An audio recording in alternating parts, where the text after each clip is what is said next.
Welcome back into the Fox Carolina tailgate. We're talking all things Clemson and Carolina in our wonderful little house divided here between Patrick Sapp and Corey Miller. We're talking about what you looking at, man? What's up with you? We're talking a little bit about these memories. I think one of my favorite things in learning about this rivalry and really immersing myself in it has been hearing people's different stories, whether it's fans and their families and their own friendly wagers, or especially players and coaches. What was your record against Clemson or against South Carolina? We were actually 2-2. Okay. And we won both on the road and lost both at home. Here we go. Was crazy. That's good news. You know, but at my favorite, you know, I was a quarterback.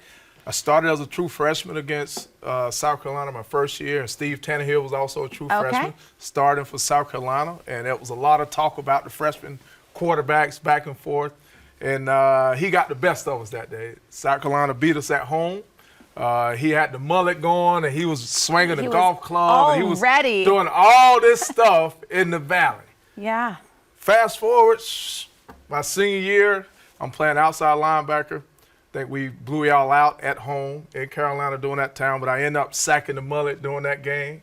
I got up and did a little baseball swing against that one. So that was he beat me on the way in, and I beat him on the way out. Oh, there you go. I love that. What about you? What was your record? You know, I don't remember. You know, concussion, CTE, you know. I don't mean to laugh. I'm not laughing. No, I mean, listen, we can just, it's funny. No, I was 1-3, but I mean, listen, you always remember the bad stuff. I mean, people ask me, I was asked just this past week, you know, memories about the Giants' best sack, and I don't remember those things. I do remember bad plays or bad situations. I just remember the last 3 years when we lost. We beat them my freshman year, 87, and then we lost Joe Morrison, my head coach. So we had to transition. The same guy that didn't want to give Brian Dawkins a scholarship, Sparky Woods became our coach. Figure that one out. So, I mean, the thing is, like, we got shut out. I don't know, like 40-something to nothing. I mean, we were just we were in bad times, losing the head coach, bad football. It's a bad period. So, you know, kudos to Clemson. They did what they had to do and drug us for my final 3 years. Well, I think that's interesting that you say that, because in talking, you know, I had the chance to go out and talk to Danny Ford, and obviously in talking to Dabo and Shane this week, they all mentioned, it seems pretty familiar, that it's the bad memories that seem to stick with you guys. And I don't think the fans would realize that. We want to hear some of the memories from some of those coaches. Most of the moments that coaches have are bad moments. You know, you don't remember all the good ones because you spend all your time thinking about the bad ones. I mean, when Joe Morrison and Joe Lee Dunn were down there and we played, they beat the stew out of us one game down there, and we couldn't do anything right, and it was cold and a night game, and they had a saying, if it ain't swaying, we ain't playing. That's talking about their stadium up top on the upper deck. And they beat the devil out of us. I think the second or third year that they were there, we were not ready for them defensively. And anyway, that was the worst moment I can remember about the game. I always watched it before I even came back to South Carolina to coach, just from you know, having ties in this state and following South Carolina and Clemson both growing up, and then you get into it when you come here as an assistant coach, and you realize, you know, how heated and passionate this rivalry is. I had some great moments when I was here as an assistant coach, had some not great moments as an assistant coach. Certainly had a not so great moment in my first one as a head coach, you know, last year as well. But, you know, the thing that stands out is just the passion. 365 days a year. Spencer and I were talking about this rivalry compared to like OU Texas and Bedlam and things like that. So I was trying to give him a little bit of a synopsis of this one as well. And there's been some great players, great coaches, great teams, and this is right up there at the top of all the ones that I've been a part of. 2013, 5 in a row, 6 turnovers. Yep, that was pretty low. I thought we had the better team. I think Coach Spurrier thought we had the better team. I was telling radio people last night. He called me the next day to almost apologize. Like, yeah, I don't know why y'all turned that ball over. I don't understand it. You know, I'm like, I don't either, Coach. But yeah, so that was probably the. I mean, they're all bad. It don't matter if you've lost 5 in a row, if you lose 1 in a row. You lose this game, it stinks. Period. It doesn't matter. You can win 20 in a row, and when you lose this game, it stinks. There's nothing good about it. And same thing, when you win it, it's great. And that's been that way forever and ever and ever in a rivalry game, and always will be. But specifically, that was a disappointing day because, again, I really thought we had we had 6 turnovers and we still had a chance, late in the game. But it was a tough day for us. We had a game where we tied and we had 12 men on the field, which was another bad mistake.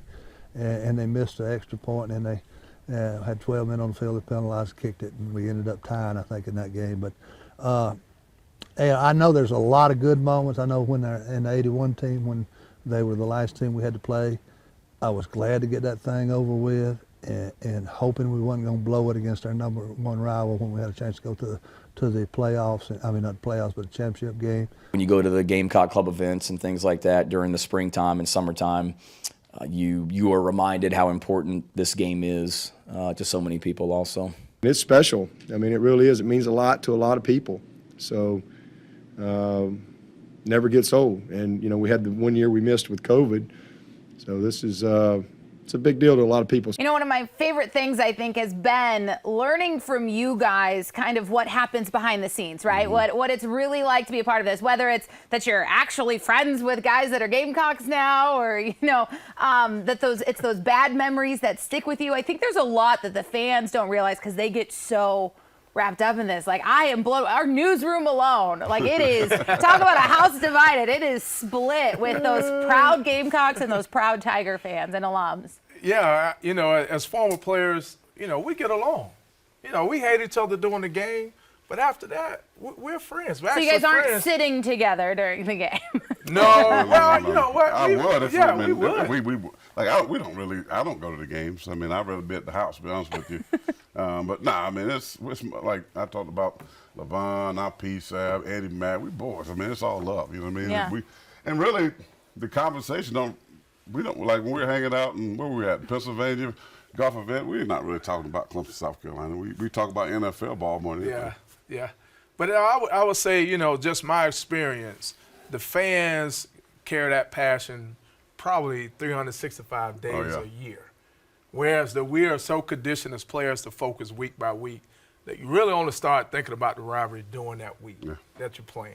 And during the game. And as soon as the game's over, the rivalry's over in your mind. Yeah. You're on to the next. So I think that's kind of how we're conditioned. But the passion of the fans definitely feeds you. That's why being that home team in this rivalry means a lot, when you're playing in Columbia or you're playing in Death Valley. So I think it is some home field advantage there. But what I see probably more than anything is really the difference of how many South Carolina fans come to the Valley during that rivalry game. And I would probably say the same thing you in make Columbia me mad. too. Like, you refer to other Columbia, but when you no, say where you from. Clemson, South Carolina. Clemson ain't. Oh, we got to come to the Valley. Come to the Valley, baby. No, we're coming to Clemson. That little town up there with a little kitty cat paws in the street. That's where we coming to. It's cute. Yeah, I know, it's cute, right? It's cute. I had no idea. I drove up my first time. I was like, oh my goodness. Oh, Hey, Clemson all over the place, baby. Clemson, in that little stretch of 4 or 5 miles, whatever it is. But it's going to be a fun game, and, there'll be a lot of orange. There'll be some garnet and black there represented. And, we're not scared. We're not backing down. We're coming. You can raise the banners, all your ACCs and natties and all. That's good. Proud of you. But we're coming. And we're coming not afraid.